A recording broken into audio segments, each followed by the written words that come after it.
Es esa época del año otra vez. Las sombras se alargan, los vientos se vuelven fríos y estamos cada vez más cerca de Halloween y el Día de Muertos.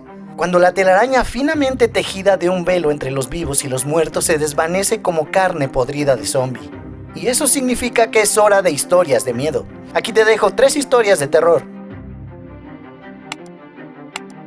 Sentado en la escalera. Esto no me pasó a mí, sino que le pasó a mi tía. Y es tan extraño que nunca lo olvidaré. Mi tía y mi tío compraron una vieja casa estilo victoriano en un pequeño pueblo a unos 60 kilómetros de Austin. Era realmente un lugar antiguo, bastante impresionante, y tenía un marcador histórico en el jardín delantero y todo. Mi tía y mi tío se mudaron hace años por motivos laborales, y la casa ahora es un exitoso bed and breakfast. Pero yo no entiendo por qué alguien pagaría dinero por dormir ahí. Cuando mi tía y mi tío todavía vivían en la casa, su hija y su hijo pequeño también vivían con ellos. Chad, el hijo, tenía unos 7 años en ese momento. Un día, mi tía estaba sola en casa. El tío y su hija estaban en el trabajo.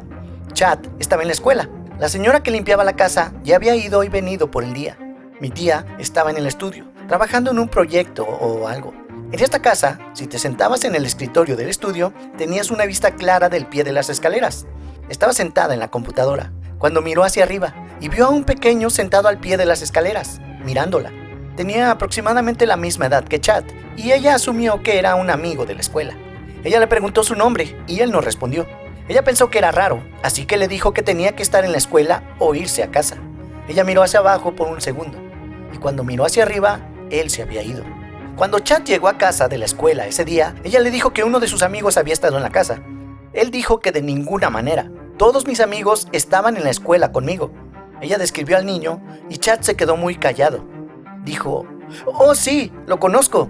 A veces sale de mi armario a jugar de noche». Enervados, mi tía y mi prima le dijeron que saliera a jugar y dejara de estar contando historias locas.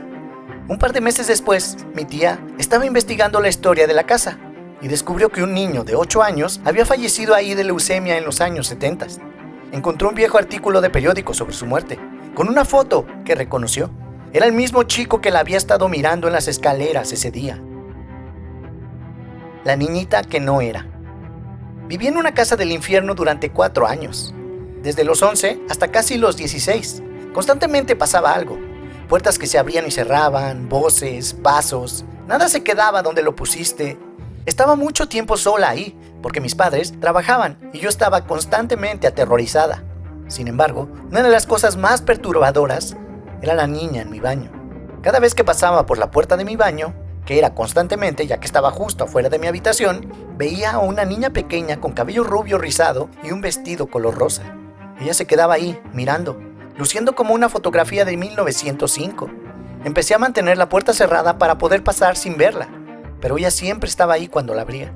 Una vez pasé junto a ella, no podía verla, pero podía sentirla ahí. Me asustó, pero sentí mucha pena por ella porque estaba atrapada ahí, como yo, pero probablemente para siempre. A medida que pasaban los años y las cosas en la casa seguían empeorando, ella empezó a parecer más oscura. Empecé a sentir que en realidad no era una niña. Sabía que había algo feo en la casa y sentí que me estaba presentando esta imagen de simpatía. Entonces comencé a pensar que estaba perdiendo la cabeza por completo. Un día, cuando tenía 14 años, una amiga de fuera de la ciudad vino a quedarse conmigo durante una semana. No le había dicho nada en absoluto sobre la casa porque no pensé que vendría si lo hacía. Inmediatamente después de que ella llegó, estábamos sentadas en mi habitación y ella fue al baño. Aproximadamente un minuto después, regresó con una mirada de perplejidad en su rostro y me dijo, ¿hay una niña en tu baño? Yo, sí, ella pasa el rato ahí, cabello rubio, rizos, vestido rosa, sí. ¿Sabes que en realidad no es una niña, no? Casi vomito. Estaba tan aliviada, aterrorizada, emocionada y lista para salir corriendo de la casa gritando. Ella no usaría mi baño el resto de la semana y comencé a usarlo lo menos posible sin enojar a mis padres, que no querían creerme. Finalmente nos mudamos y no podría haber estado más feliz. Me distancié de esto mentalmente tanto como pude. Luego, cuando tenía 18 años, llevé a otro amigo a un viaje por carretera para empacar algunas cosas que había dejado en la casa. Mis padres no habían logrado venderlas y no lo harían durante 5 años más. En el momento en que llegamos a la propiedad, mi amigo parecía incómodo. Cuando llegamos a la curva del largo y empinado camino de entrada, se puso completamente blanco. Me di cuenta de que algo andaba mal, pero él insistió en que estaba bien, así que nos pusimos manos a la obra. Después de un tiempo pidió usar el baño y lo dirigí al mío. No habían pasado 20 segundos después de que se fue cuando regresó corriendo, jadeando y cerró la puerta del dormitorio detrás de él. Empezó a balbucear sobre una niña rubia que en realidad no era una niña. De repente se quedó inmóvil, me miró a los ojos y dijo muy solemnemente: ella no está feliz contigo. Te fuiste y se suponía que no debías hacerlo. Echamos todo lo que pudimos agarrar en 2 viajes en mi auto, después de que lo acompañé a otro baño y esperé afuera de la puerta, y salimos a toda velocidad. Perdiéndote en China. Cuando apenas tenía 20 años, viajaba con un pequeño grupo de personas por China y pasamos unos 2 meses en la provincia de Qinghai, que solía ser parte del Tíbet. Nuestro destino era una ciudad específica para enseñar inglés, pero nos habíamos detenido a menudo en pueblos y ciudades pequeñas en el camino.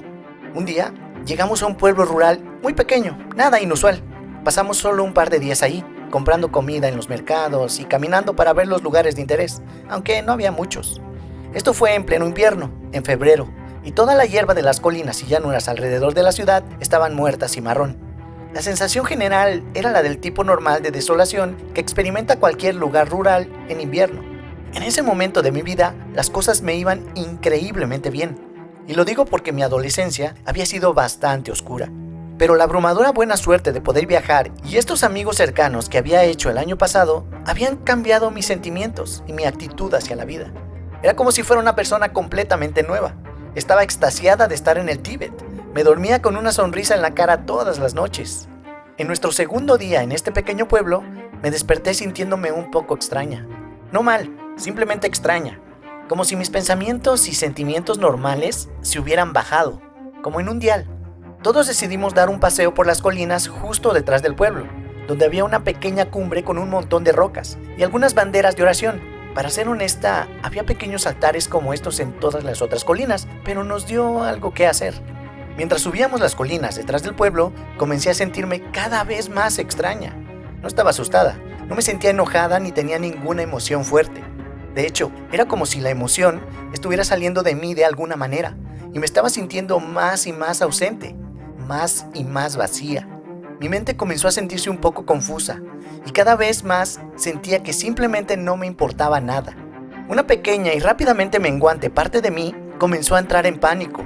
Sabía que algo malo estaba pasando, pero era como si mi propia voz interior se estuviera volviendo cada vez más tranquila. Recuerdo que llegamos a la pequeña cumbre y simplemente me hinqué en el suelo junto al montón de rocas. Sin querer, comencé a desconectar las voces a mi alrededor y fijé toda mi atención en los pequeños guijarros en la tierra. Comencé a golpear uno contra el otro, repetidamente. ¿Conoces el tipo de horror que se opone a sentirse asustado o sentir algo en absoluto? El tipo de odioso vacío de una mosca que zumba contra una ventana cerrada durante horas y horas en una habitación vacía. Eso es lo que estaba llenando mi mente. Era demoníaco en su sinsentido. Toqué mi cara y sentí que no estaba sonriendo ante nada. A través de todo el vacío, un pensamiento flotó al frente de mi mente. Deberías morir. Al principio sonó totalmente razonable, pero algo en mí luchó y por un momento me sentí preocupada. En ese momento, mi grupo empezó a bajar de la colina y yo lo seguí. Cuanto más caminábamos, más normal me empezaba a sentir, hasta que dejamos la ciudad esa tarde y me asusté por completo. Cuando otra chica, Hannah, mencionó de una manera extraña y despreocupada que se había sentido muy extraña y deprimida mientras estaba ahí, le dije que yo había sentido lo mismo. Fue cuando el líder del grupo mencionó que un lugareño le había platicado que la ciudad había estado plagada de un brote de mujeres jóvenes, menores de 25 años, que se suicidaron. Hannah y yo nos pusimos blancas. Saludos a los miembros del canal que aparecen en esta lista.